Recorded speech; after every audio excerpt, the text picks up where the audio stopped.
tarde. Hoje, dia 19/7, dessa tarde, né, friorenta, vamos para a nossa 8ª aula de Química Enológica. Estamos quase chegando no final da nossa unidade curricular. Nós vamos falar sobre envelhecimento. Lembrando que no nosso estudo 7, nós falamos sobre polifenóis na última sexta-feira. E nós temos uma atividade, né? Duas atividades, uma palavra cruzada e uma atividade, um questionário, que vai até a próxima sexta-feira. Então, não esquecendo, né, que essa parte de polifenóis envolve desde ácidos fenólicos, ácidos cinâmicos, né, os não flavonoides, né, e nos flavonoides nós encontramos uma gama de substâncias, né, que vão contribuir muito para questões de cor, e também algumas questões de odor, né, nos vinhos, principalmente a cor, né, com as antocianinas. Sem falar que tem substâncias também que tem algumas propriedades interessantes, né, para nós, né, que bebemos o vinho, né, que são aquelas que acabam ajudando na prevenção, né, a certas doenças, como cardíacas, doenças do cérebro, né, então nós temos essa parte bem focada nos polifenóis. Hoje, nós vamos falar do envelhecimento dos vinhos. No envelhecimento dos vinhos, eu coloquei aqui 3 livros para tentar diferenciar o que é o envelhecimento químico, o envelhecimento em garrafa, muitas vezes, só envelhecimento, né? E o envelhecimento biológico. Até o Caco, acho que perguntou numa das nossas aulas atrás, o que seria o envelhecimento biológico, né? E eu trouxe também aqui separado. Vamos começar pelo envelhecimento químico. Quando nós falamos envelhecimento, né, não podemos confundir com armazenamento. O envelhecimento, né, que geralmente se faz, podendo ser na garrafa ou em barrica, né? Quando se coloca na barrica, porque você tem um objetivo específico, né? Depois que a gente faz todo o processo de fermentação, a gente tem que saber que tipo de vinho a gente vai querer. Se for no caso de vinho jovem, né, a gente vai esperar que ele mantenha as suas propriedades organolépticas pelo maior tempo possível, dando tempo de comercializar e chegar no destino que são os consumidores, né, com aquelas características que você acredita, né, pós-estabilização desse vinho, né, que deva ficar aí para ser consumido novo, né? Então, jovem, né? Agora, se você quer ainda dar um tempo para que aconteça algumas modificações, vamos dizer assim, organolépticas, né? Algumas alterações químicas, você pode colocar ele na garrafa, num recipiente inerte, né? Pode ser garrafa, pode ser tanques de inox, né? Em que vai dar tempo para haver uma reação química e que chegue naquelas propriedades organolépticas que você almeja. Tá? Então, esse é um tipo de envelhecimento.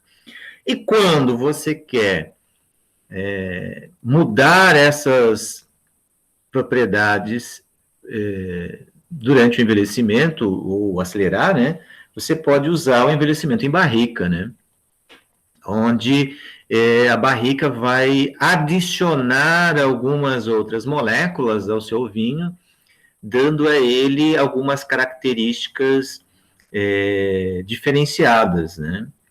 Por quê? Porque como a barrica ela sofre um processo de tostagem, isso dá alguns aromas interessantes para o vinho, sem falar também na modificação da própria cor, tá? Na própria cor. Esse envelhecimento, tanto na garrafa quanto na barrica, né, eles são processos bem diferentes, porque na garrafa vão acontecer alterações químicas, tá? Enquanto que na barrica, essas reações, né, sofrem uma microoxidação, porque a barrica ela é porosa, e aí ela vai promover uma microoxidação, e dependendo do que você quer, né, aí você tem que deixar o tempo maior, né, ou de 6 meses até anos, né, para alcançar aquelas propriedades que você acha que é interessante, tá? Então, isso depende muito do qual o vinho, o objetivo do vinho que você quer, tá? Então, estamos falando do envelhecimento químico, né? Ó, nós temos o envelhecimento, que pode ser químico ou pode ser biológico.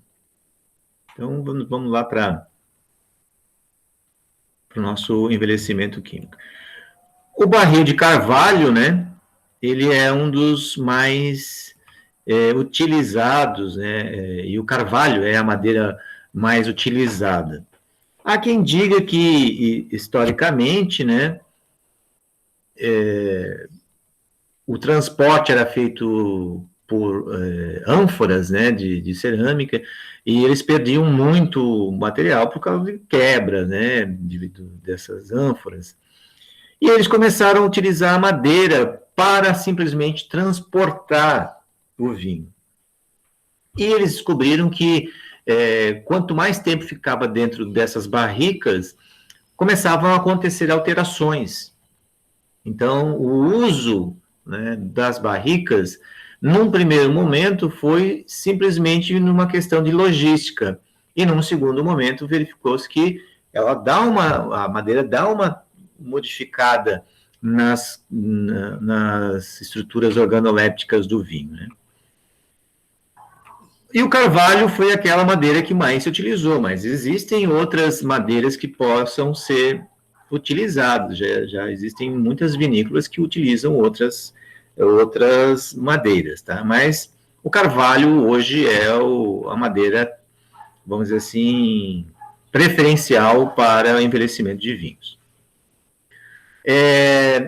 Esse envelhecimento ele vai ser um envelhecimento químico oxidativo, né, porque a madeira ela é um material poroso, há uma troca de oxigenação, de oxigênio do externo para o meio da barrica, né?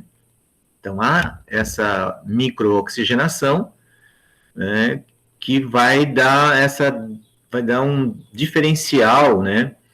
Mas é um envelhecimento químico oxidativo, tá? Então, no processo de envelhecimento, em barricas, é essencial que o vinho esteja em contato com a madeira para extrair eficaz e seletivamente substâncias que possam enriquecer o perfil organoléptico desse vinho, né? Claro, de forma adequada, né? Desculpe aqui, eu acho que a figura expirou aqui no blog, né? Aqui tem uma figura que mostrava 2 tipos de carvalho, né? O carvalho francês e o carvalho americano. Apesar de o carvalho, nós temos aí mais de 250 espécies, né, encontradas na natureza, esses 2 são mais utilizados, né? Por quê? Justamente porque os taninos que eles vão emprestar à composição do vinho acabam dando aromas muito interessantes, né? Nós temos o carvalho, ele vai pertencer para o gênero do Quercus, né? E 2 espécies na Europa, né, pertencem a esse subgênero, que são o Quercus, né? Então tem o Quercus petri e o sessilis, né? Eles são altas e finas, essas plantas, né? Em alta densidade e possuem um teor de polifenóis interessante, né?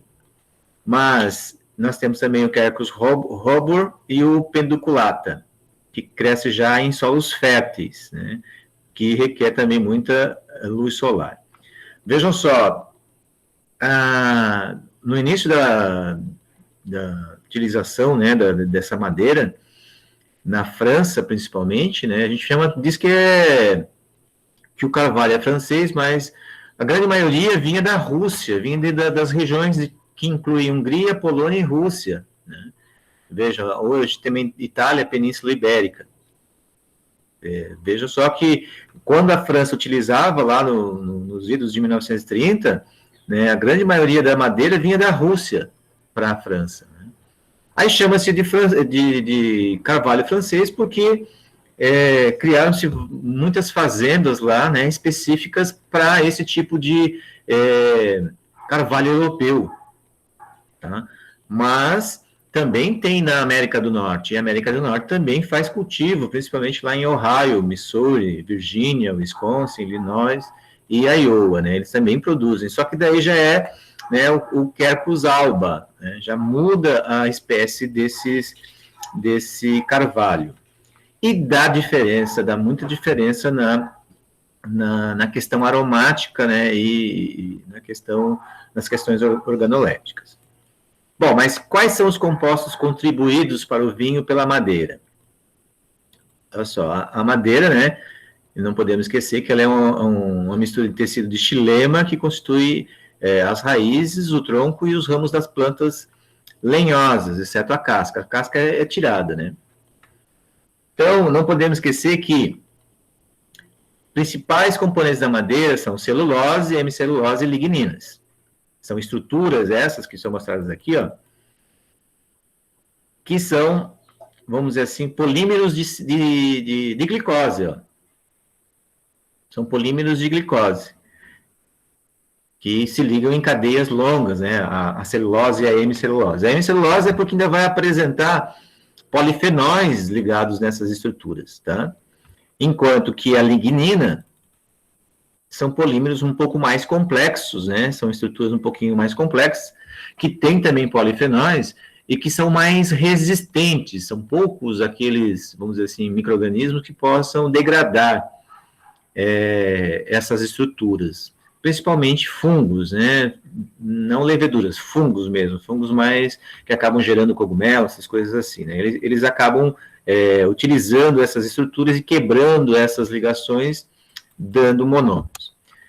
Mas, na madeira, essas estruturas, podem ver como eles têm ligninas, né, e que essas ligninas têm polifenóis, são ricos em polifenóis.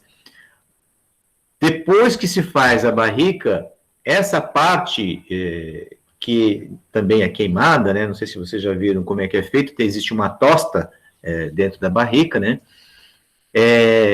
acaba hidrolisando devido ao vinho ser uma solução hidroalcoólica e acaba trazendo essas componentes para dentro da composição do vinho, né? Então, ó, ele vai influenciar no sentido de compostos voláteis, né, como os furanos, e aqui nós temos algumas, né? Os furanos aldeídos são formados a partir da celulose e da hemicelulose durante a tostagem por meio da reação de Maillard. Então, nós temos aqui o furfuraldeído, o 5-metilfurfural e o hidroximetilfurfural. Tá? Então, a concentração do vinho, a sua concentração no vinho depende da quantidade de tostagem em que a barrica foi submetida e o tempo de contato desse vinho com a parede, né, com a barrica. Temos também os compostos heterocíclicos voláteis. Eles são gerados, né, também do torrar, né? São dois tipos, são os oxigenados ou os nitrogenados, né? Então, a gente tem o maltol, o dihidromaltol e a dimetilpirazina, né?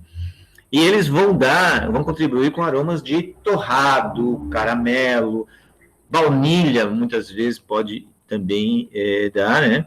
Vejam que ele pode dar cacau, avelã, pão torrado, né? No caso das pirazinas, podem contribuir nesse sentido. Vejam, diferente da pirazina que traz a própria uva, né? Algumas castas, né? Que já vão dar o herbáceo, né? Aqui já a contribuição é cacau, avelã, né? Já é um pouquinho diferente, né? Temos os aldeídos fenólicos, né? e que é justamente vem da degradação da lignina, devido ao aquecimento ou até mesmo à hidrólise alcoólica, né? Que gera aldeídos que produzem ácidos fenólicos, sendo eles, né, o ácido cirígico, o ácido sináptico, o ácido vanílico, o ácido felúrico, que vão contribuir daí para a complexidade do vinho, né? Veja que daí pode dar aroma de baunilha, né, que eu acabei falando, justamente por causa da vanilina. Né? E aqui nós temos algumas estruturas, né? Veja só, o coniferaldeído, a vanilina e o acetovanilona, né? Que acabam gerando esses tons, né, aí de baunilha, né? Que vão encorpar o vinho, né?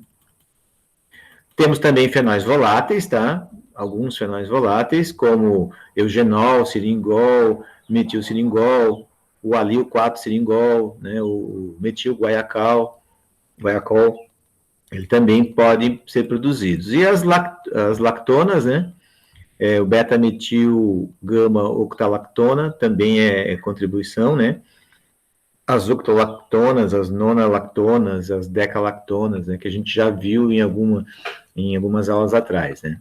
O ácido acético, né, grandes quantidades do ácido acético não deriva somente da atividade microbiana, mas também pode derivar das barricas, né, principalmente das novas, né. As novas podem contribuir com aumentar um pouquinho o teor do ácido acético, né. O ácido acético deriva da madeira, pode atingir níveis até de 0,15 gramas por litro. Aqui, só mostrando aquelas lactonas, né, as estruturas que podem ser contribuição da barrica. Aqui, a octolactona, né, então nós temos a cis e a trans, só mostrando aqui, né, compostos de terpeno, lembrando que os terpenos são aqueles que têm grande contribuição, né, para a questão aromática, né, contribui um pouquinho, tá? Mas não tanto, porque apesar de ela liberar ácido acético, a gente vai ver que ela também pode promover o envelhecimento promove uma esterificação. Então, pega esses ácidos e junta com álcool e forma ésteres, que dão contribuição aromática, né? Então, ele pode contribuir um pouquinho, mas ele também reduz por causa da esterificação, né? A gente já vai olhar já. Bom, e nos compostos não voláteis, né, nós podemos ter ácidos fenólicos, como o ácido gálico e o ácido elágico, né, que vem da onde? Dos taninos, né?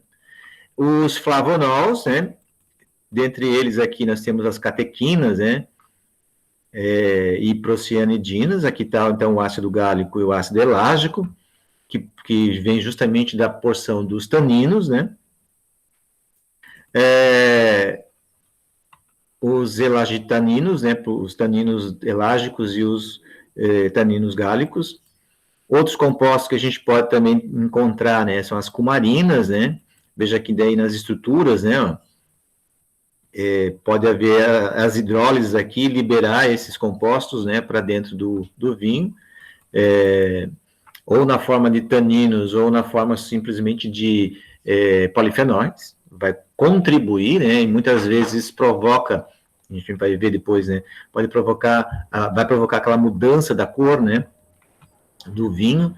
Enquanto ele jovem, ele está mais para o violáceo, quando ele vai envelhecendo, ele vai mais para um granada, né.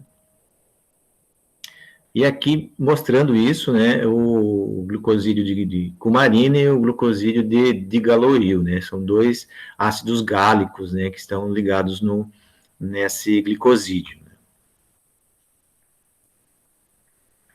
Bom, e como é que é a influência do oxigênio no envelhecimento, né?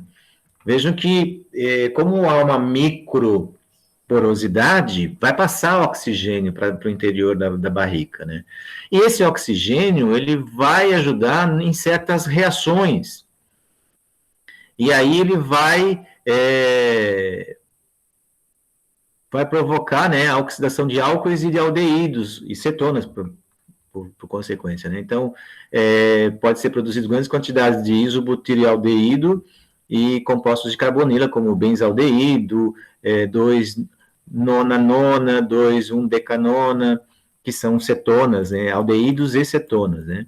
E aqui nessa imagem, ele está querendo mostrar justamente isso, né? Então, eu tenho uma proantocianidina, tem aqui uma antocianina, que devido a essas oxidações, eles vão acabar formando ligações, né, dessas reações ali, opa, e acabam gerando, né, esses compostos de trímeros, dímeros ou trímeros, né, que acabam podendo se polimerizar ou não, né, formando os taninos, né. Então, vejam, a combinação flavonal-antocianina, né, acaba tornando os taninos menos hidrofóbicos, ou seja, hidrofóbico seria que não ficaria solúvel em água. Se ele está deixando menos hidrofóbico, quer dizer que ele vai ter uma certa solubilidade aumentada, né? A sua solubilidade vai aumentar dentro desse vinho. Não podemos esquecer que o pH também influencia, né, nessas reações, né? O mecanismo químico subjacente ao processo de envelhecimento tem colocado em dúvida a verdadeira contribuição desse tipo de pigmento para a cor dos vinhos tintos envelhecidos, uma vez que as condensações de flavonol antociano dão origem a grandes oligômeros com tendência a continuar a polimerizar, e seria de se esperar que eles precipitassem após um período de tempo, o que não acontece, né? Eles são apenas parcialmente resistentes à descoloração causada por sulfitos, que são poucos resistentes ao aumento de pH. Apresentam tonalidades vermelho-azuladas ausentes nos vinhos com envelhecimento moderado. Então, aqui só para mostrar, né, onde que vai acontecer a ruptura, né, e quando acontece essa ruptura, vai formar, então, dois tipos de flavonoides, né, o etilflavonol e o vinilflavonol, que vai poder ter novas condensações, gerando, né, aquelas protocianidinas, né. Aí tem também, continuando essas ligações, né, vejam que vai formar as piroantocianinas, né, e elas já vão ter picos de absorção, né, de 495 a 520 nanômetros. Tá? Então, já muda, né, a cor, né, e são caracterizadas por um pico de absorção próximo a 420 nanômetros, o que explicaria o tom alaranjado. Tá? Então, aqui mostrando, né, esses glicosídeos, aqui, ó, eu tenho a malvidina, né, 3-glicosídeo, que é a antocianina, a de maior quantidade nos vinhos, né, e ela se ligando aqui, ela vai formar, ó, vitizin A, vitizin B, juntando com acetaldeído ou com ácido pirúvico. Então, por isso que acontece a modificação de cor, né. A concentração no vinho é inferior à de outros pigmentos, no entanto, a sua maior estabilidade significa que quase todas as piroantocianinas presentes contribuem para a cor do vinho. Né? Então, por isso que muitas vezes aquela coloração violácea é porque as antocianinas lá que dão aquela cor mais viva, né, vão reagindo e vão formando aquelas cores mais tendendo para o vermelho, né. Aqui ele mostrando isso, né, também, ó, quando ele vai pegar, então, o vinilfenol e o vinilflavonol, junto com a malvidina, e vão gerar, ó, o adulto A, o adulto B. O que é isso? É que ele vai polimerizando, né, e dando essas estruturas com cores diferenciadas. Isso aqui ele vai falando também, ó, outras piroantocianinas são derivadas da reação entre os antocianos e os flavonóis de vinil. É aquilo que a gente acabou de mostrar, né. Alguns fatores que influenciam a composição da madeira, né? Por exemplo, tipo de carvalho. tipo de carvalho vai mudar completamente a composição aromática e as reações, né? Por isso que vão dar tendências completamente diferentes, né? Então, a contribuição do barril de carvalho para o vinho pode ser influenciada pela origem geográfica da madeira. Por exemplo, o carvalho americano é mais rico em vanilina e lactonas, e, portanto, contribui com mais aromas de baunilha e coco, respectivamente, do que o carvalho francês. O carvalho da floresta de Toussois é rico em eugenol, enquanto o de Lamousin se adapta melhor ao envelhecimento de destilados, que requerem uma oxidação mais forte do que os vinhos. Isso se explica pelos altos teores de taninos e pela maior porosidade do carvalho de Limousin, e por conter maiores teores de hidroximetilfurfural. Então vejam que dependendo do tipo, né, ou da região, pode influenciar em muito, né? Vejam que ele contribui com notas de caramelo e amêndoa torrada, né? A tendência atual é combinar diferentes tipos de carvalhos na mesma vinícola e ainda utilizar diferentes tipos de madeira, como cereja, castanha, aquilo que eu falei, né? Já outras madeiras já também são utilizadas. O sistema de secagem, né? A secagem prévia da madeira, ela vai ter uma influência significativa na qualidade final do barril. Né? Existem dois tipos de secagem: a natural, que requer grandes galpões e uma espera de pelo menos 2-3 anos, e a artificial, que é realizada em estufas de secagem e leva algumas semanas. Em termos gerais, a secagem natural contribui com mais substâncias aromáticas do que a artificial, né? E menor quantidade de compostos amargos e adstringentes. Só lembrando, né, quem é que vai dar esse amargor ou aumentar a astringência? Compostos de tanino, né? Então, a secagem é muito importante nesse sentido. O grau de tostagem, nós temos aí leve, média e forte, né? Ó, leve, média e forte. A leve é porque varia de 3 a 5 milímetros, né, dessa queima na casca, no interior do barril, né, da madeira. A média já vai até 5 milímetros e a forte é uma carbonização em que a profundidade vai mais do que 5 milímetros, né. Isso contribui com uma diferenciação muito grande, tá, com relação à intensidade de gosto, né. O carvalho torrado, em princípio, um carvalho mais torrado contribuirá com mais notas de baunilha, cravo, né, devido à maior geração de eugenol. Amêndoa, a torragem gera 5-metilfurfural, né, e hidroximetilfurfural nas hemiceluloses do carvalho. Coco, devido à presença das lactonas. Fumo, devido às maiores concentrações de fenóis voláteis. Quando se fala fumo aí, né, fumaça, né, defumado, né? Em geral, o aumento das substâncias que conferem complexidade aromática ao vinho envelhecido em barricas de madeira é proporcional ao grau de tostagem. Depende do que você quer. Geralmente se opta por uma tostagem média, né? Uma tostagem forte, aí é para aqueles vinhos que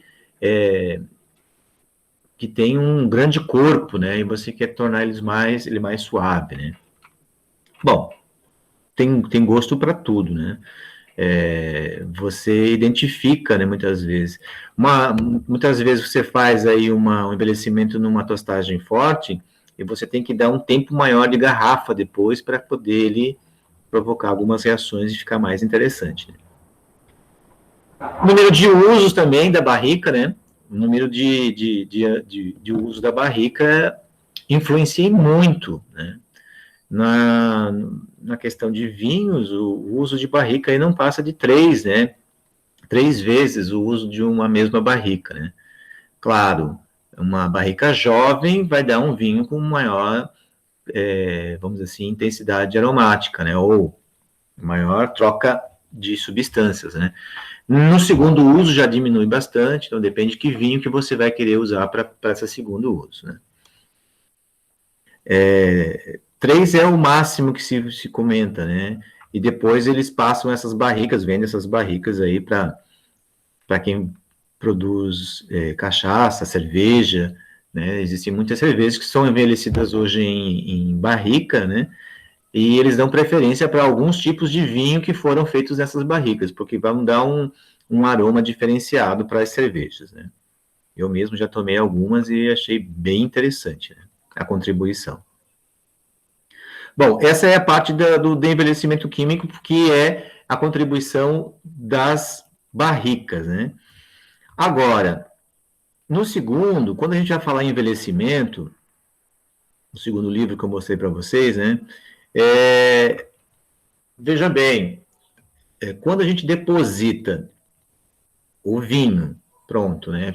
Pós-fermentado, estabilizado, você coloca num recipiente inerte, por exemplo, uma garrafa de vidro, não vai haver contribuição da garrafa, porque ela é inerte. Mas, com o passar do tempo, vão acontecer reações dentro do próprio vinho. Não podemos esquecer que o vinho é uma solução hidroalcoólica, né? E que, além disso, temos muitas substâncias lá dentro. Ácidos, como a gente já acabou de ver, né, nas últimas aulas, né? Ácidos carboxílicos, nós vamos ter polifenóis, nós vamos ter o que? Vitaminas, nós vamos ter um leque de moléculas, né, grandioso ali dentro desse vinho, por isso que a gente diz que é uma bebida bem complexa, e que acabam gerando reações entre si, né? Então, esse processo, né, muitas vezes, de deixar em garrafa o vinho aí mais 1 ano, 2 anos, né, ele vai ocorrer geralmente de forma que a gente diz redutora, não é igual a na barrica. Na barrica tem a microoxidação, então vai ser um envelhecimento oxidativo. Aqui não, na garrafa ou num tonel, né, de aço inox, o que vai acontecer são aquelas reações que vão acontecer de forma redutora, né? As transformações químicas que ocorrem durante o envelhecimento de garrafa afetam principalmente compostos voláteis, responsáveis pelo aroma, e compostos fenólicos, responsáveis pela cor, amargor, astringência. Então, por isso, muitas vezes, que quando sai da barrica, né, e o enólogo vai lá provar e diz, vou precisar de mais 1 ou 2 anos de garrafa para ele ficar redondo, para ele ficar bom, porque daí também pode ser trabalhado essas questões de amargor e de adstringência. Bom, vamos começar pelo efeito nos compostos voláteis. O envelhecimento na garrafa causa transformações nos seguintes compostos, né, principais: os ésteres, os aldeídos e álcoois, os compostos de monoterpênios, os compostos non-isoprenoides, os fenóis voláteis, compostos de enxofre. Então, vejam que eu tenho aqui esses 6 itens que vão sofrer alteração, podem, né, sofrer alteração dentro da garrafa. Vamos começar pelos ésteres. Lembrando, né, o que é um éster? O éster é quando eu tenho um ácido carboxílico que se liga a um álcool, né? Então, o vinho é uma mistura aquosa de álcool. Isso a gente não pode esquecer, porque o nosso objetivo é gerar álcool, né? Com alto teor também de ácidos orgânicos e um pH ácido. Então, vejam que tudo isso vai contribuir para uma reação de esterificação, formação de éster, né?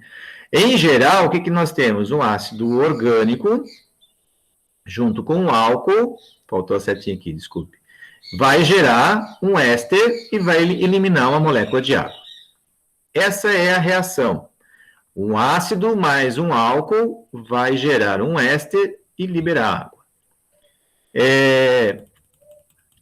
Geralmente, né, nós temos uma constante de equilíbrio para isso. Então, na reação de esterificação, não vai ser diferente. Nós vamos ter uma constante aí. A constante de equilíbrio para essa reação de esterificação entre o ácido e o etanol corresponde à constante para a formação do éster, que é justamente essa. A constante é o éster mais a concentração da água sobre a concentração dos álcools, dos ácidos e dos álcools, né? E vai ser aproximadamente 4. O que quer dizer isso? Perto de outras reações, quer dizer que é um valor interessante que vai estar favorecendo a formação do éster, tá? Então, aqui ele vai mostrar justamente como que ele vai determinar, né, as concentrações, ó, eu não sei quanto que vai ter de éster nem de água, mas eu sei que a constante é aproximadamente 4, ele vai indo até, vai chegar numa resolução que é a equação do segundo grau, né, em que tem duas raízes e apenas a solução 1 que é válida, 2/3. Isso, ou seja, partindo de uma solução de concentração 1 molar de ácido e 1 molar de álcool etílico, né, em equilíbrio, 2/3 do ácido estarão esterificados, deixando 1/3 em estado livre. Tá? É isso que quer dizer isso. Agora, da parte do ácido, tá? Quais são as condições, então, e o mecanismo, né, para acontecer essa reação? Nós temos várias condições, né, que vão influenciar essa esterificação. Primeira, apenas ácidos indissociados são esterificados. O que quer dizer isso? Aqueles que não perderam seu hidrogênio. O equilíbrio é independente da temperatura, mas a taxa de reação de esterificação e, portanto, a taxa na qual o equilíbrio é estabelecido depende da temperatura. No frio, a reação ocorre tão lentamente que uma solução sintética de ácido e álcool leva mais de 3 anos para atingir o equilíbrio. Vejam só. Enquanto que a 100 graus, a mesma solução atinge o equilíbrio em 48 horas. Lógico, a gente não vai armazenar aí num local com uma temperatura alta. Ninguém faz isso, né? A gente já procuram sempre ter locais aí em que fiquem numa temperatura bem mais baixa, 20 graus ou até menos, né? Por isso que eles têm que deixar, muitas vezes, mais de 1 ano, né, a garrafa lá, estabilizando. Por quê?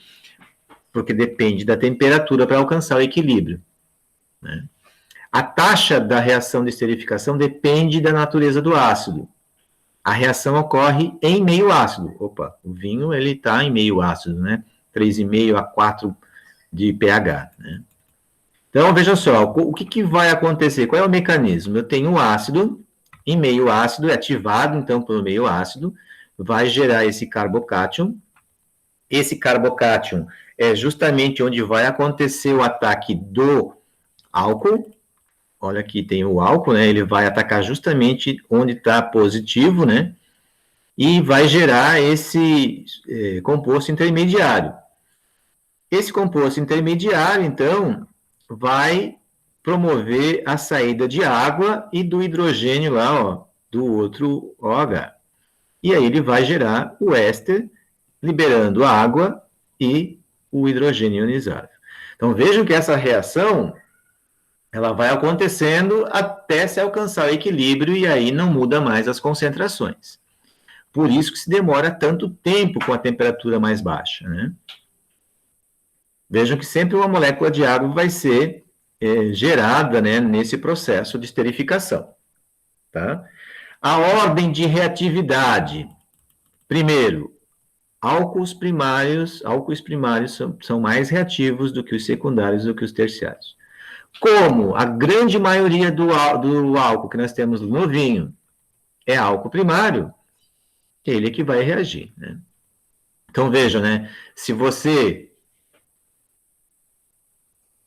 o álcool altera? Sim, altera. Eu já vou mostrar depois para vocês. Algumas pessoas fizeram um cálculo empírico, mas hoje a gente já tem como ver isso de forma bem melhor. Mas reduz, tá? Reduz o teor de álcool. Por isso que você faz sempre um acompanhamento do teor de álcool. Teor de álcool antes, teor de álcool depois. Porque depois você tem que registrar no rótulo, né? E aí você tem que colocar o teor certinho. Porque diminui o teor de álcool que você vai ter lá no seu vinho.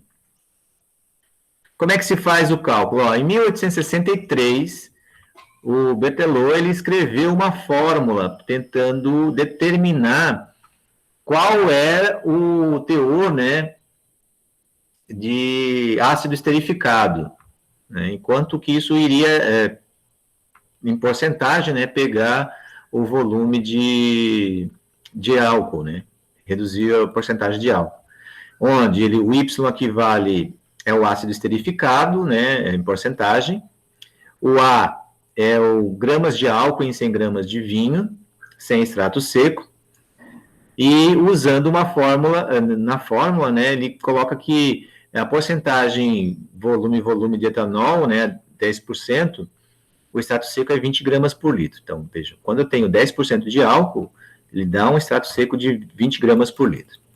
Então, ele pegou e foi utilizando, fazendo as relações dele, e chegou que para 10% de álcool na solução, 10,76% vai se esterificar. Isso segundo, de acordo ao Berthelot, né?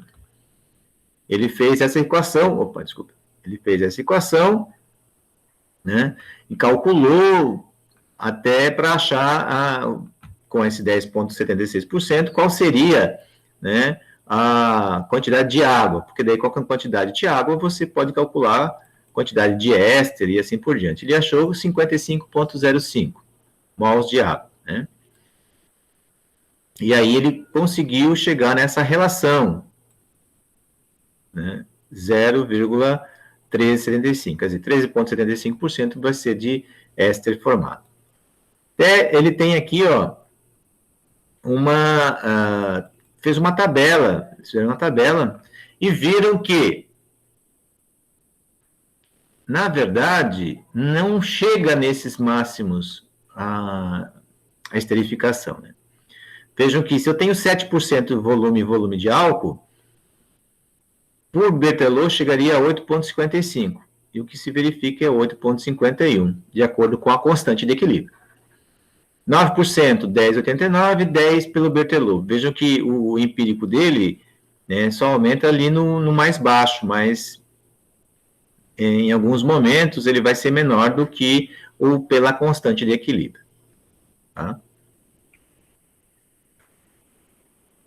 Segundo o Berthelot, a porcentagem de ácido que pode ser esterificado em um vinho contendo 10% é de 10,76. Mas, de acordo com a constante de equilíbrio, é 12,09.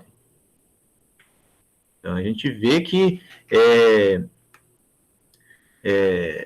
não bate, né? O empírico dele lá, não sei o que ele fez, o Berthelot, mas não bate com usando a constante de equilíbrio, que é um desenvolvimento científico. O Ribéry-Gaillon e o Pernat, eles submeteram vários ácidos encontrados no vinho, com a esterificação em solução de etanol a 10%, nos valores de pH 3 e 4, numa temperatura de 100 graus por 24 horas e por 30 dias. E os resultados que eles obtiveram está logo aqui nessa tabela.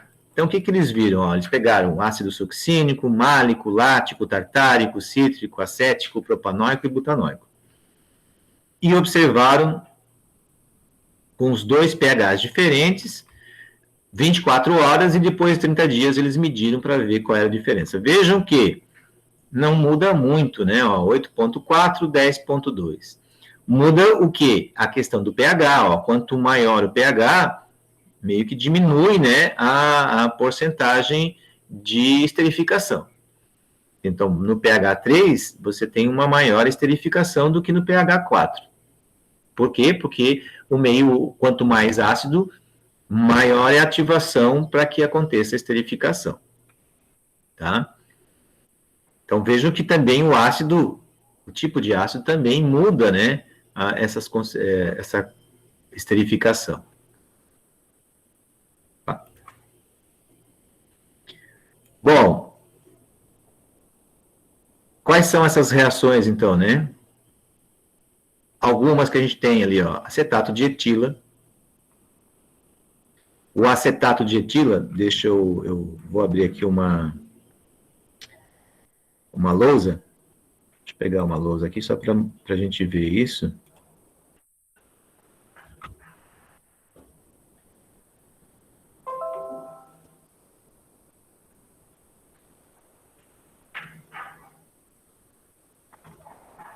Deixa eu abrir aqui a lousa.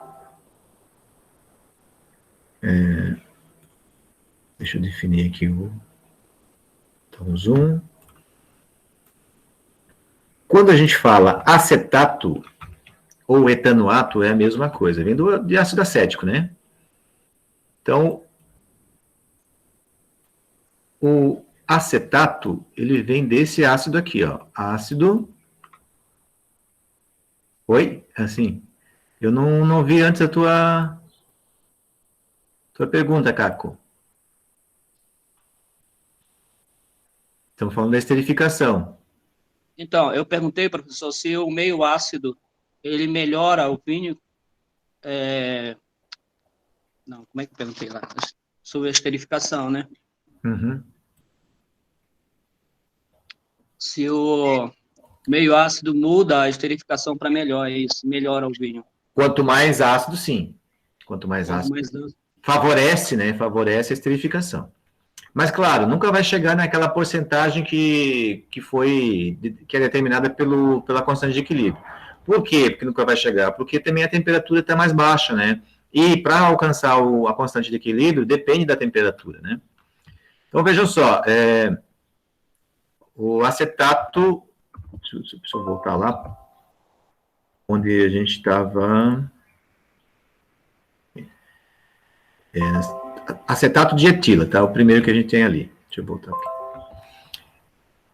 Vejam, aqui tem o ácido, ó. É o ácido acético, tá? Lembra que daí da madeira lá, muitas vezes contribui com ácido acético? Bom, mas e a esterificação, né, do próprio envelhecimento em garrafa depois, né? Ele vai pegar esse ácido acético e vai reagir com o álcool, que o etanol, né? É esse aqui. Então, nós vamos tirar esse hidrogênio aqui, juntamente com o OH, e ele vai gerar o acetato de etila.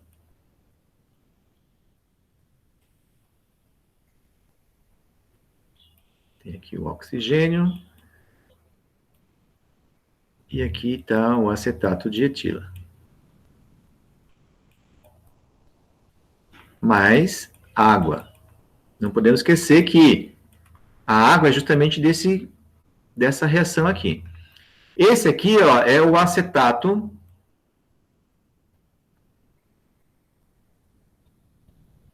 de etila. Ou de etil, né? Esse é o acetato. Acetato porque vem do ácido acético. Se for um outro ácido, por exemplo, succinato, né, o ácido succínico, succinato de etila. Por que etila? Porque o álcool nós vamos ter em maior concentração dentro do nosso vinho, né? Temos outros álcools, temos, mas em menor quantidade. Né? Então é isso que nós vamos ter ali no nosso envelhecimento. Então esse é o primeiro, ó, o acetato de etila. Vejam, o limite de percepção dele é 160 miligramas por litro. A gente já falou do que é limite de percepção, né? Aquilo que a gente consegue perceber dentro desse vinho, né? Então, é o S mais abundante, né? Que a gente vai ter. Ele é formado apenas em pequenas quantidades pela levedura e quaisquer grandes concentrações são devidas à presença de bactérias do ácido acético durante o armazenamento e o envelhecimento em barril. É responsável pelas características aromáticas dos vinhos picados ou vinagrados. Né? Estima-se que em concentração entre 50 a 80 miligramas por litro tem um efeito favorável na complexidade do vinho. Então vejam que acima disso já vai dar vai ser considerado um defeito. Né? Ésteres etílicos de ácido graxo e acetatos de álcool superiores, também podemos ter, né? Aqui ele vai falar de alguns deles, né? Como o 2-fenil-etil, né? O acetato de isoamila e o acetato de 2-fenil-etil, né? Vejam, o acetato de isoamila vai dar um gosto de banana, enquanto que o acetato de 2-fenil-etil vai dar um aroma de rosa, né? Esse acetato de isoamila, olha, dá um cheiro de banana muito forte, inclusive. Então, por isso que pequenas concentrações já vão dar percepção, né, a esse aroma, né. A origem química dos ésteres, né? Os numerosos ácidos orgânicos presentes no vinho, juntamente com alto teor de etanol, ele explica a formação desses éteres etílicos, né, durante o armazenamento e o envelhecimento. Embora, né, na prática, né, você vai ter uma concentração bem menor do que o que a gente esperaria, né, pela concentração de álcool, né. Então, aqui nessa tabela ele vai mostrar justamente isso, né. Veja que o tempo, né, de envelhecimento, nós temos aqui que pode variar de 8 meses até 43 anos, né. Pensa num vinho envelhecido 43 anos, né. Vejam que 8 meses você tem daí um alcance até 0,38, né? E os valores médios ficam na casa do 0,34. Já com 22 anos, de 22 a 43, olha o alcance dele, ó, 0,79, né? Com média de 0,75. Vejam que isso é a porcentagem máxima de ésteres, né, que você vai encontrar, né, na esterificação, né, para esses vinhos. Mas dá uma diferença enorme, porque vai mudar o perfil aromático, né, desses vinhos. Né. Temos também aqui o etil-lactato. O lactato vem da onde, né? O lactato vem do ácido lático, né? O ácido lático vem da onde? Vem daquela fermentação malolática, que é produzido pelas bactérias láticas, né? Vejam que a presença do lactato de etila, né, está associada àquele aroma de leite azedo, iogurte, manteiga, em que alguns vinhos da serra a gente percebe, não só da serra, né, mas os gaúchos também, alguns a gente sente aquela bala de iogurte, assim, lá, justamente por causa dessa contribuição aromática, né. Tem aldeídos e álcoois também, né, que podem produzir hemiacetais, né, e por reação com álcoois, que vão acontecer durante o envelhecimento, né. Temos os compostos monoterpênicos, né, que a gente já falou de alguns, né, aqui mostrando como é que isso pode acontecer, né, essa esterificação, né. Entre eles temos aqui o alfa-terpinol, geraniol, nerol, né, que dão geralmente aqueles aromas de flores, né. E temos transformações em meio ácido, porque geralmente em meio ácido que vai acontecer isso, né, os monoterpenos sofrem reação de isomerização, ciclização, hidratação, desidratação, oxidação, tudo isso pode ocorrer dentro desse envelhecimento, né. Ciclização é formando compostos cíclicos, né, eles vão aumentando, né. Temos os compostos norisoprenoides, né, nós já falamos de alguns, né, entre eles, né, aqui nós temos o 1,6-trimetil 1,2-dihidronaftaleno, principalmente durante o envelhecimento de vinhos Riesling, né. Vejam que ele tem um limite de percepção de 20 ppb, partes por bilhão. Então, a percepção dele é muito, vamos dizer assim, favorável, né? Veja só, 20 partes por bilhão e você já consegue perceber ele, né? Então, vejam que se eu tiver altas temperaturas durante o armazenamento, pode aumentar a formação desse composto, né? Compostos fenólicos, né? Voláteis, o vinilfenóis, como o 4-vinilfenol e o 4-vinil-guaiacol, são formados durante a vinificação, a partir de ésteres tartáricos de ácido pecumárico e ferúlico, que dão origem aos ácidos cinâmicos, por meio de reações catalisadas pelo cinamil esterease, né? Então, o que vai acontecer aqui, ó? Eu tenho aqui esses compostos, né? Vejam que são 2 açúcares com o norisoprenoide, né? E acaba sofrendo hidrólise, soltando o geraniol ou o linalol, né? Que vão dar que tem a característica, né? Que tem essa característica mais aromática, né? Que acabam, depois, quando você abre o vinho, eles conseguem ser, eles são mais voláteis, né? O que foi, Caco, que eu não vi ali no chat? Eu não sei se eu estou confundindo, mas esse aroma é aquele que eles chamam de, não sei se é petrolato, de petróleo, gasolina, assim, no Riesling. Esse Eu aroma. não sei, eu acredito que possa ser, viu, Caco? Não tô muito ciente desse no Riesling ali, mesmo porque eu tomo tão um pouco Riesling, né? Eu pergunto por causa dessa molécula que você falou agora, né? Uhum. Mas eu não sei te responder, não, tá? Olha só, os limites já do vinilfenol, né? Ele já é mais alto, né? De 725 ppb. Aqui, alguns deles, né, que são gerados, podem ser gerados aqui na forma de carbocátions, né? O geranil, neril, linalil, alfa-terpinil, né? Que são gerados pelas hidrólises, né? E pela própria oxidação ou redução, né? Aqui, né, a transformação, ó, tem o terpineol, né? E que acaba sofrendo as reações, gerando ali os terpenoides, né? Vejam que nerol, linalol e geraniol, ainda em meio ácido, pode vir a formar esses hidroxidihidronerol, dihidroxidihidrolinalol e geraniol, né? Então, vejam que muitas reações vão acontecendo, né, nesses vinhos, né, gerando perfis aromáticos bem interessantes e outros não tão interessantes, né? Como, por exemplo, né, os etilfenóis aqui, né? A gente já falou, inclusive, que as leveduras do tipo Brettanomyces e a Dequera, né? Ela pode gerar o 4-etilfenol e o 4-etil-guaiacol, né? Que são responsáveis por aqueles aromas de couro, né? De animais, né? E que podem estar presentes em alguns vinhos, né, que foram afetados por essas leveduras, né. Não é bem interessante, né, esses aromas, né, mas acontece, né.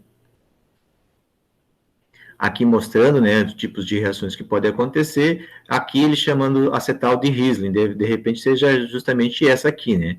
Vejam que vem das cetonas, né, acabam gerando essa ciclização, né. E tem também os compostos de enxofre. Compostos de enxofre, eles não são muito interessantes, tá? Mas alguns podem até trazer algum benefício, mas nem todos, né? Ó. Os compostos de enxofre volátil geralmente contribuem com aromas desagradáveis para o vinho. Na concentração correta, entretanto, pode contribuir com uma nota distintiva que caracteriza certos vinhos, como o dimetilsulfeto, né? Em vinhos brancos de Chenin, Colombard ou Riesling, né? Envelhecidos em garrafa. O limite de percepção de sulfetos de dimetil é de 25 ppb. Em vinhos brancos, 60 ppb em vinhos tintos. Veja então que eles são perceptíveis, né, na menor concentração possível. Então, se estourar muito, vai ser um defeito, né? Aqui tem, inclusive, algumas moléculas, né, mostrando isso. Ó, aqui, ó, eu tenho o que acontece na vinificação, mostrando aqui, né, as substâncias que a gente pode ter, e elas sendo geradas, né, no envelhecimento. E aqui vem a Brettanomyces, né, que acaba gerando esses tipos de substância. Então, esse R1 aqui pode ser substituído, inclusive, né, por compostos de enxofre também, né. Alguns compostos fenólicos não voláteis, né, como aqui aqueles à base de enxofre, né. Esses aqui são os mais encontrados. Era para estar na outra página, né, acabou vindo para cá. Uma das consequências mais visíveis no envelhecimento nos vinhos brancos é a formação de pigmentos castanhos. Eles vão escurecer um pouquinho, então, o vinho branco, né? E o escurecimento do vinho Então ele vai ter um tom amarelado, avermelhado, né? Não chega a ser um laranja, mas ele vai estar mais para esses tons, né? E no tinto, né, o que vai acontecer? Ele vai para um tom mais granada, né? Então aqui, ó, a gente pode ver a alteração, né, da antocianidina, né, do flavonoide para um carbocátion aqui que vai contribuir para esse amarelamento, né. Os flavonoides também são conhecidos como leucoantocinidinas, né, e corresponde estruturalmente a 3 e 4 hidroxiflavonoides e 3, 4 hidroxiflavonoides, né. Aqui nós temos isso, então, olha só, esse carbocátion ali que foi gerado, mais uma antocianidina, ele vai gerar esses dímeros, né? E esses dímeros contribuem aí para essa alteração de cor, né? E aqui nós temos, então, uma polimerização, né? No caso dos taninos, né? Que justamente vão se ligando. Podem ocorrer também o que? A hidrólise, né? A quebra dessas cadeias, né? Que daí vai diminuir o amargor, né? Vai diminuir também a astringência, né? Aqui ele vai explicar justamente isso, né? Ó, que esse flavonol, ele compõe um polímero que influencia na astringência e no amargor, né? Esses taninos, né? Eles vão sofrer hidrólise e acabam hidrolisando, né, as antocianinas, e elas livres acabam desaparecendo e outros pigmentos passam a predominar, né? Então vejam que nesse envelhecimento em garrafa, né, ocorrem muitas reações que acabam sendo interessantes, sendo importantes, né? Então vejam que quando se fala em envelhecimento, tanto barrica como pós em garrafa, tem que haver um equilíbrio aí dependendo do vinho que você vai querer, né? E a última parte, né, eu coloquei aqui justamente porque eu achei bem interessante essa parte do envelhecimento biológico, né? Eu também não conhecia, porque provavelmente para cá a gente não tem, né? Isso acontece mais na Europa, na Austrália, na África do Sul, né? É onde ele vai ocorrer, veja só, enquanto que na barrica ocorre um envelhecimento oxidativo, na garrafa um envelhecimento redutor, né? O envelhecimento biológico, ele ocorre devido a que essas leveduras, né, elas são capazes de criar na superfície do vinho uma camada fina, e nesse biofilme, né, conhecido como flor, né, ele vai fazer alterações bioquímicas, né, que vão ajudar nesse envelhecimento, né.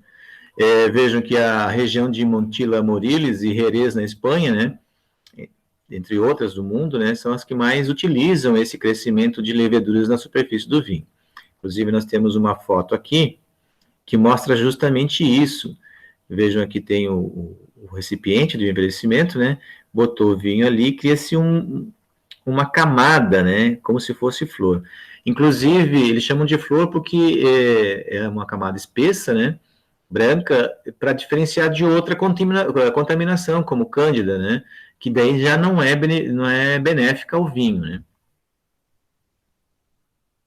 Então, vejam que esse envelhecimento biológico é muito usado na Sardenha, na Sicília, na Itália, né, Jura, na França, no Tocage, na Hungria, na Califórnia também se utiliza, e nas algumas regiões da África do Sul e da Austrália.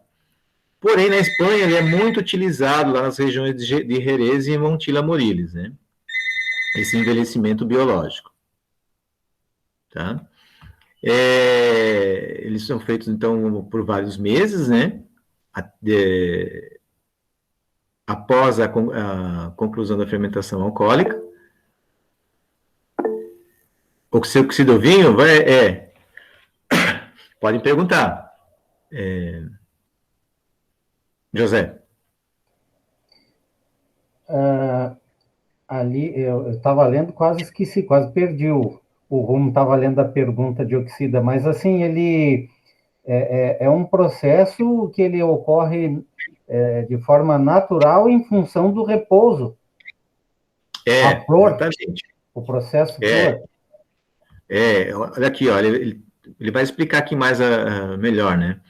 Terminada a fermentação alcoólica, o vinho é armazenado em cubas cônicas de cimento até a fase da transparência para o sistema de envelhecimento dinâmico e biológico. Durante esse tempo, o vinho sofre fermentação malolática e muitas vezes desenvolve uma fina camada de fermento na superfície. Aquela foto que eu mostrei para vocês, né? Independente do tipo de uva. Ou tem algum, ou é aquele tipo de uva que é utilizado para o Jerez. Ele não acaba não falando aqui, tá? Ele não fala. Acho que qualquer tipo de vinho você acaba conseguindo fazer esse tipo de coisa, tá? Qualquer uva, né, no caso, né? Uhum. A linha inferior é chamada de soleira. O processo que eles usam é de soleira. Olha só o que eles fazem aqui. Eles vão Aqui substituindo, né? exatamente. Algumas vinícolas fazem para esse tipo de processo, mas é para concentrar, para fazer o licoroso, né? O vinho do Porto, né? Aqui não. Aqui, como vai ter essa linha de leveduras ali, ó, formando essa flor, aqui vai estar o mais concentrado, lá em cima está o mais novo. Então, vai para o misturador, vai para a parte mais baixa, mistura um pouco daquele de cima com aquele de baixo, assim por diante, até chegar naquelas características organolépticas que se quer. E depois faz a filtração. Não, eu digo até, de repente, atingir uma certa uniformidade, né? Que deve chegar a um padrão em função dessas sucessivas misturas, pode-se dizer. Sim. Ó, então, nós temos duas aqui, né? Aí eles vão para o misturador, vai agitar tudo aquilo ali, coloca de novo em repouso, mas dividindo em 3 agora. Provavelmente vai ter uma parte aqui, daí essa parte aqui vai para o misturador e volta depois, já dividido em 4, e deixa criar novamente aquela camada, e claro, sempre vai provando até chegar naquilo que o enólogo quer, né? E depois que ela atingiu, né, a característica organoléptica desejada, do misturador, faz a filtragem, né, para tirar as leveduras, e faz o engarrafamento do vinho e deixa um tempo de prateleira. Né? Vejam que não é um sistema tão comum, né? Mas muitos lugares no mundo fazem, né? E acham interessante, né? Aí ele vai falando aqui, eu não vou entrar em detalhe, porque eu também não conheço essa parte, né? Então eu trouxe aqui mais como curiosidade, né? E coloquei aqui para vocês lerem, né? E verem que o envelhecimento não é só químico, não é só envelhecimento em garrafa, né? Então tem essa parte em biológico, né? Tem algumas coisas que influenciam, né? Como a capacidade, como a temperatura, né? Que você vai deixar essas leveduras trabalhando, né? O que mais que a gente pode dizer aqui? E as mudanças, né, que eles vão induzir, né? Aqui ele vai trazer, então, ó, algumas mudanças que eles vão trazer para o vinho, né? Aqui, inclusive, como é que ele vai agir, né? Ó, aqui tem uma figura bem interessante, que vai pegar glicerol, etanol, né? E vai provocar algumas alterações, tem o ciclo de Krebs, né? Vai formar esse ciclo do ácido cítrico, né? E vai gerar vai ter oxigenação, né? Porque não enche completamente aquela espécie de barrica, né? Aqueles tanques, né? Ele deixa uma quantidade que vai ter ali, então, uma oxigenação, justamente para poder fazer o que? Aí não vai fazer fermentação, vai fazer respiração, né? E aí vai ter toda uma troca aqui e vai usar os ácidos graxos, né? Fazendo a ciclização, vai pegar ácido saturado e vai tornar ele insaturado, vai formar ácido glutâmico, vai gerar prolina. Então, vai ter toda uma atividade metabólica ali sendo realizada, né? O etanol vai virar uma fonte de carbono e energia para as leveduras. Então, vejam que ele vai fazer toda uma transformação e vai criar moléculas ali com outro perfil, né? O etanol é consumido na fase de formação de flor do que na fase de manutenção. O consumo de etanol é maior nas fileiras que contêm o vinho mais novo. Ao final do envelhecimento biológico, até 1% de etanol pode ter sido perdido, né, porque as leveduras vão transformar, né. Experimentos de laboratório mostraram um consumo próximo de 4% em volume. Como tem 3 daquelas fileiras, né, até 4% de volume pode ser retirado, né. O glicerol também é um dos componentes mais abundantes do vinho, né, o terceiro, né, ele também vai diminuir com o envelhecimento nesse sentido, até 1 grama por litro é consumido, né. O acetaldeído, né, um dos principais produtos do envelhecimento biológico, tem um grande impacto nas propriedades organolépticas e é responsável pelo aroma intenso que caracteriza os vinhos envelhecidos por esse método. Uma coisa interessante aqui é que o vinho que vai sofrer esse tipo de envelhecimento vai ter como uma característica aromática, né, organoléptica, né, principalmente aromática, completamente diferente da uva, né. Você pode botar ele vai alterar completamente devido a esse trabalho biológico, né, feito pela levedura ao final, nesse processo de envelhecimento.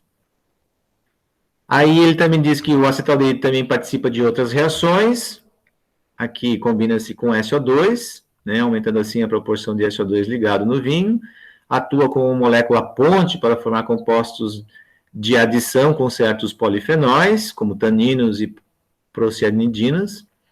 A sua oxidação química dá origem à formação do ácido acético, embora em quantidades que não afetem significativamente a acidez, nem a qualidade, né, do vinho, e participa na formação do sotolon, um poderoso odorante que confere aromas de nozes e caril. Não sei o que é esse caril aí.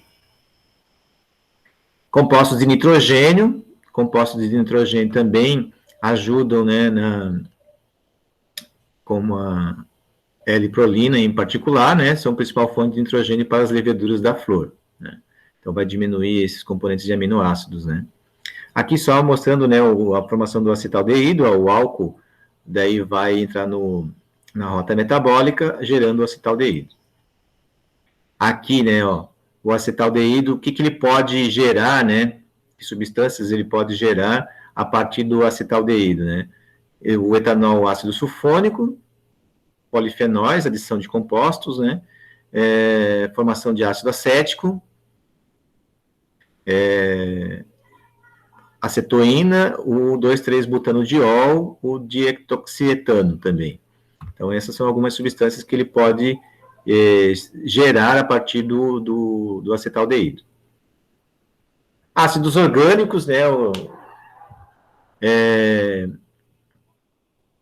esse vinho, nesse processo, né, adicionado aos sistemas de criadeiras e soleiras, normalmente sofre fermentação malolática.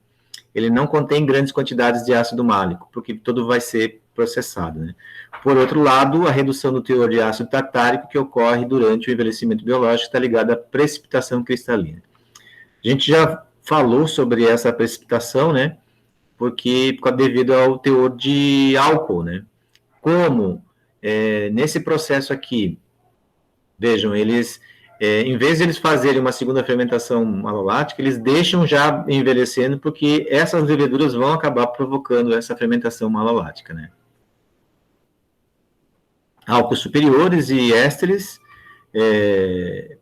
dão uma contribuição, né, para os aromas do vinho, embora não mude durante esses álcools, não vão mudar a sua concentração de forma tão significativa durante o envelhecimento.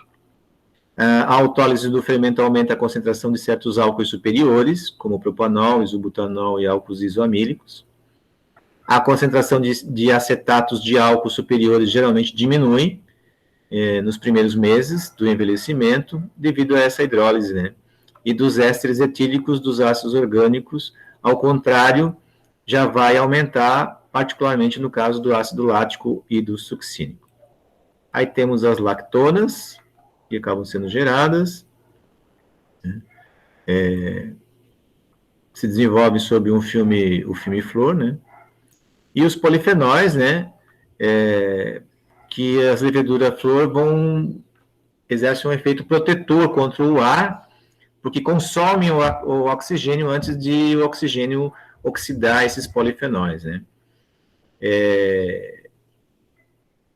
Ele pode diminuir também, né, com o envelhecimento. Os valores de absorvância vão de 420 a 520, são mais baixos em vinhos envelhecidos biologicamente e diminui com o tempo. Quer dizer, vai mudar a cor, né? Vai mudar a cor desse vinho. O envelhecimento biológico afeta a composição química do vinho de várias maneiras, a mais importante das quais estão resumidas agora, aqui, né? Diminuição do teor de etanol, devido ao consumo do fermento e evaporação parcial pelos poros da madeira. Diminuição do conteúdo de glicerol, devido ao consumo do fermento. Diminuição da acidez volátil e da acidez titulável. Por quê? Porque vai formar, né, tem a malolática, né, formando em ácido lático, o ácido málico, e também a precipitação do bitartarato de potássio, né. Não tem alteração de pH, aumenta o conteúdo de acetaldeído, aumento dos compostos voláteis, como álcoois, acetais e ésteres, diminuição do nível de polifenóis e diminuição do conteúdo de aminoácidos, em particular do conteúdo da L-prolina. Então, esses são os principais efeitos, né, que esse envelhecimento biológico gera. E nós temos aqui também agora, né, alguns fatores que vão afetar esse envelhecimento biológico. Lógico, né? A espécie ou a variedade da levedura. Vejam que aqui nós temos a Saccharomyces cerevisiae, né, G1, e tem a Saccharomyces baianus. A Saccharomyces baianus, ela resiste a um teor alcoólico maior, né? A composição do vinho, os conteúdos de etanol, oxigênio dissolvido, de SO2, pH, teor de açúcar, polifenóis, vitaminas, tudo isso vai influenciar. As condições físicas ambientais, né, da adega, temperatura, umidade, está errado, inclusive, umidade e a proporção de área de superfície da flor, né. A espécie e a variedade da levedura, como a gente já falou, né. A composição do vinho, no caso do etanol, né. Aqui só mostrando, né, o aparecimento da flor, né. Vejam que aqui nós temos de duas espécies diferentes de levedura. Essa aqui forma uma flor bem maior do que essa aqui, né. O teor de oxigênio, o teor de SO2, o pH, os taninos, açúcares e vitaminas desse vinho, né, também vão influenciar. E as condições físicas, aqui ele está mostrando todas o que pode provocar dentro desse envelhecimento, tá? Então, nessa parte de envelhecimento, então nós ficamos por aqui, né? Só mostrei para vocês, nós temos esses, eu coloquei, dividi, né, para ficar bem marcado, né? O envelhecimento químico lá, o da barrica, o envelhecimento redutor, né, quando é armazenado em recipientes inertes, e o biológico, né, o que ele pode vir a provocar, tá? Não coloquei ainda atividade, mas eu vou colocar agora, vocês têm ainda mais 2 atividades para encerrar, né, até sexta-feira, então eu vou colocar durante essa semana e eu aviso vocês, tá certo? Dúvidas? Peço que leiam, tá? Leiam várias vezes, porque eu acredito que esse é um assunto bem importante para vocês, para a carreira de vocês, né? Para fundamentar aí, o enólogo, o viticultor enólogo, ele tem várias frentes, né, para lidar, né? Lógico que à medida que vocês forem trabalhar, né, vocês vão optar por uma carreira, né? Tem gente que opta só pela enologia, ou para de campo, ou as duas, né? Mas tem muitas dimensões para equacionar aí, né? O envelhecimento é uma delas. Certo? Certo? Certo. Eu espero que com essas nossas aulas, né, vejam que as primeiras, né, a gente falou lá daqueles métodos de análise, que são a cromatografia, a espectroscopia, tanto o VVIS como o de chama, e depois a gente partiu mais para questões mesmo químicas, né, químicas do vinho, da uva, né, para vocês terem noção do quais são os conteúdos importantes, né, para depois a gente falar dos métodos de análise, né, que a gente vai começar daí na sexta-feira. Certo? Tá bom. Então, eu agradeço vocês, né, e espero vocês na sexta-feira, às 2 horas, para a gente ter a nossa 9ª aula. Mas deixa eu te perguntar, tem um agora que é para entregar dia 23, não é isso? Que é Tem duas? do quinto assunto, né? Do sexto e do sétimo. Do sexto, do sétimo. Aliás, sexto e sétimo, mas se não estou enganado. Ah, tá. Mas aí não vai. Aí esse outro agora, ele não vai juntar para colocar para o mesmo dia, não, né? Não, provavelmente eu vou colocar durante a semana, eu vou dar um prazo maior para vocês fazerem também, tá? Ah, tá bom. Era isso. Se apertar e vocês não conseguirem fazer, vocês me dão um grito que eu prorrogo lá o prazo, tá? Okay. Tá bom. Tá certo? Fechado. Então, tá certo. Então, boa semana e até, né? Até sexta. Boa semana para todos. Obrigado.